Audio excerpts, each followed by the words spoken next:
Hey guys, wanted to do a quick video to just do a quick show of how the auto drop completed module will work. Here's one that's ready to go into the mail tomorrow. So what I'm going to do is do a quick tutorial on how to install it. So there's two switches. I've already got them mounted on the brackets. Like I said previously, expect to have to either bend the flange, maybe make this hole a little bigger, maybe bend this arm on this trigger or whatever, because every car is a little bit different. So what you got to do is put this one, this is the low limit switch. All you got to do on your window track, take that bolt out, and then you just slide this in, right? Slide that in there, clamp it down. So you can see mine right there. The other one is the latch position switch, which is this one, right? Mark driver. What you do is, so there's mine right there.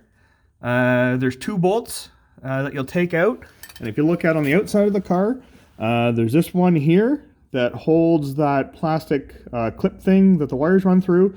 This one here, if you still have your vacuum door locks, this and this is the modulator for the vacuum door locks. I don't have my vacuum door locks, so I just put a bolt through it. But all you do is you'll just sandwich that in between, right? See? If I can get right? That just sandwiches just in like that. And then all you got to do, take the little black box here. There's four wires coming out of it, four loose wires coming out of it. There's a black wire, right? Ground, obviously. On the back of your Windows switch, there's three wires. I've cut mine off, but you'll just have a rubber boot on the 64s and 5s. It's just a 3-pin plug. If you have the original switches, like I said, it'll just be a rubber boot. But I've used aftermarket switches, so I just use blade terminals, but it's the same thing. So all you got to do is the middle wire on yours should be red on the driver's side anyways. I think it's yellow on the passenger side, but it doesn't matter regardless. Middle pin is this red wire. Right, that's your constant power. You got to make sure that you have constant power. If your power windows don't work when your key's off, you're going to have to bypass the Windows safety regulator relay thing in the passenger fender. And then there's two wires, blue and brown. I've labeled them down and up. So all you got to do is when you're testing your switch, if you aren't sure, you can just take a power probe or something, test one wire, and then see which way the window goes. The other way that's easy to do it is if you're pushing the switch up, it'll be the bottom pin. If you're pushing the switch towards down, so down will be the top pin. It's the inverse, right? You got to think of when you push the switch, it's doing this on the inside, right? So it's like this, and you push up, it goes like that. So it's connecting power to here. That's it. So you can either cut that rubber boot thing off, and you can just use a blade terminal like what I did.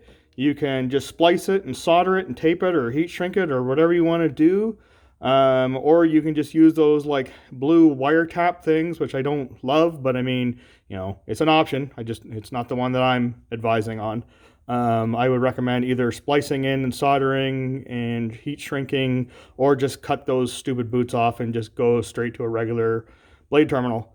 That's it. Previous videos, I guess the only other thing then that's left is the box. I left you tons of wire, so you may have to bundle some of it up, but the armrest for the car, you know, is right about approximately right here, right? The armrest is like gigantic, so you could probably take this and you could probably, you know, put it right there on the car or something, either two-sided tape it or strap it or zip tie it or something, or you can put it right inside of the armrest. This is kind of like the area where the ashtray is. You can just put it below the ashtray, just kind of secure it so it's not vibrating around or anything like that. The box doesn't need to be, you know, insulated, or doesn't need to be grounded. Everything's just done through this simple power and ground, up and down, two switches, that's it. So, and then like I showed you in the previous videos, there's the two potentiometers on the inside to adjust your up and down, but I've already set the default times to be the same as what mine is, which is the 3/4 of a second drop when you open the door, and 2.5 seconds lift when you raise the door. Or when you raise the door, Jesus Christ, when you close the door, God. So the only other thing I want to point out is when you open the door, right? Your windows, hang on, let me put this down since I'm already into this. Right, when you open your door, the window drops like it should. Let's see if I can do this without crushing anything. Yeah. Right? So your window raises up, and then when you open your door, right, it goes down. What you have to be aware of is that if your door is open and somebody, not thinking, rolls up the window, the Arduino essentially loses track where the window is at during that cycle. So then someone could slam the door and, ding the glass.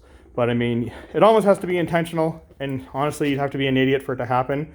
So I don't see that ever being a problem. Either leave the windows where they are at or roll them down. It's easy enough. So, and then if your windows are out of sync, all you got to do when you're resetting it is I just go like this. Just go just enough so that the rubber is inside of the door. As long as it's lower than that, I mean, obviously, if you've been doing this manually, that's how low the window has to be in order to safely close the door.